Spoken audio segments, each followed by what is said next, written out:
அஸ்ஸலாமலைக்கும். Hi friends. Monday night டின்னருக்கு paneer butter masala செய்யலாம்னு. இந்த பன்னீர் பட்டர் மசாலாக்கு ஆஸ் யூஷுவல் வெங்காயம், தக்காளி, காஷ்மீர் மிளகாய் தூள், 2 பச்சை மிளகாய், முந்திரி கொஞ்சம் ஊற வச்சிருக்கேன். இப்போ ஒரு பேன்ல ஒரு ஸ்பூன் பட்டர் போட்டு வெங்காயம், தக்காளி, காஷ்மீர் மிளகாய் தூள், 2 பச்சை மிளகாய், முந்திரி எல்லாமே போட்டு வதக்கிக்கலாம். கொஞ்ச நேரம் மூடி வச்சு வதக்குனீங்கன்னா சீக்கிரமா வதங்கிடும். இப்போ வதங்கின மசாலாவை ஆற விட்டுருங்க.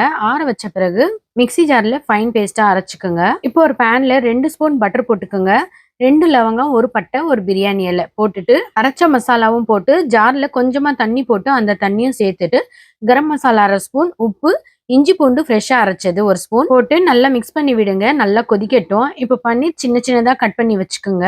மசாலா நல்லா கொதிச்ச பிறகு பன்னீர் எடுத்து ஒன்னொன்னா சேர்த்துட்டு மிக்ஸ் பண்ணி விடுங்க. கஸ்தூரி மேத்தி கொஞ்சமா எடுத்து கிரஷ் பண்ணி போடுங்க. வாசனை சூப்பரா இருக்கும். ஃபைனலா ஃப்ரெஷ் கிரீம் கொஞ்சமா மேல போட்டீங்கன்னா சூப்பரான டேஸ்டான பன்னீர் பட்டர் மசாலா ரெடி. பரோட்டா, நான், கீ ரைஸ் கூட வச்சு சாப்பிட்டீங்கன்னா டேஸ்ட் வேற லெவல் இருக்கும். Hi friends. சமைக்க தெரியாதவங்க கூட ரொம்பவே ஈஸியான மெத்தட்ல கடையில வாங்குற மாதிரி நிறைய லேயர்ஸ் வச்சு பரோட்டா எப்படி செய்யறதுன்னு பார்க்கலாம். 1/2 கிலோ மைதா எடுத்து பவுல்ல போட்டு உப்பு கொஞ்சமா சக்கரை சேர்த்துட்டு தண்ணியை கொஞ்சம் கொஞ்சமா ஊத்தி சாஃப்டான பதத்துக்கு கலக்கிட்டு கொஞ்சமா எண்ணெய் போட்டு 2 மணி நேரம் மூடி வச்சிருங்க. கிச்சன் கவுண்டர் டாப் கிளீன் பண்ணி வச்சிருக்கேன். 2 மணி நேரம் கழிச்சு மாவு எடுத்து இந்த மாதிரி இழுத்து இழுத்து பிசைஞ்சிட்டு ரவுண்ட் ஷேப்ல கட் பண்ணி வச்சுக்கோங்க. கிச்சன் கவுண்டர் டாப்ல லைட்டா எண்ணெய் தடவிக்குங்க.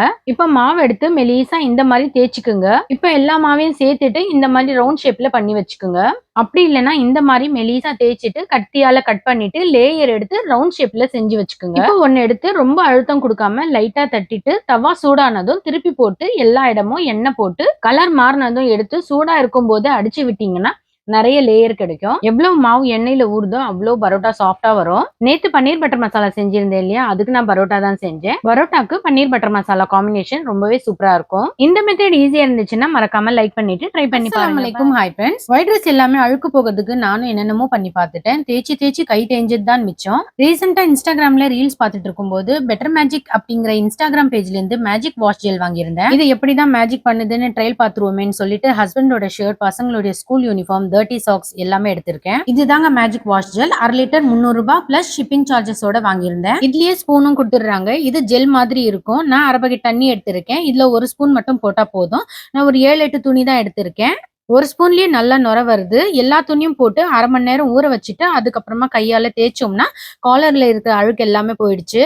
அதே மாதிரி சாக்ஸ் ரொம்பவே டர்ட்டியா இருந்தது. இதுவும் கையால தேய்ச்சி கசக்கிட்டு 2 தண்ணியில அலசிட்டு காய வச்சிடலாம். டெய்லி யூஸ் பண்ற துணி பிரஷால தேய்க்கும் போது சீக்கிரமாவே கிழிஞ்சிரும். மேஜிக் ஜெல் பேருக்கு ஏத்த மாதிரியே மேஜிக் பண்ணிடுச்சு. இந்த மேஜிக் ஜெல் ஒயிட் ட்ரெஸ்க்கு மட்டும் இல்ல கலர் ட்ரெஸ்க்கும் போட்டு துவைக்கலாம். வாஷிங் மிஷின்லயும் போட்டு துவைக்கலாம். உங்களுக்கும் வேணும்னா ஸ்கிரீன்ல தெரியற நம்பருக்கு கான்டாக்ட் பண்ணுங்க. நான் பேஜும் டேக் பண்றேன். செக் பண்ணி பாருங்க. Bye friends.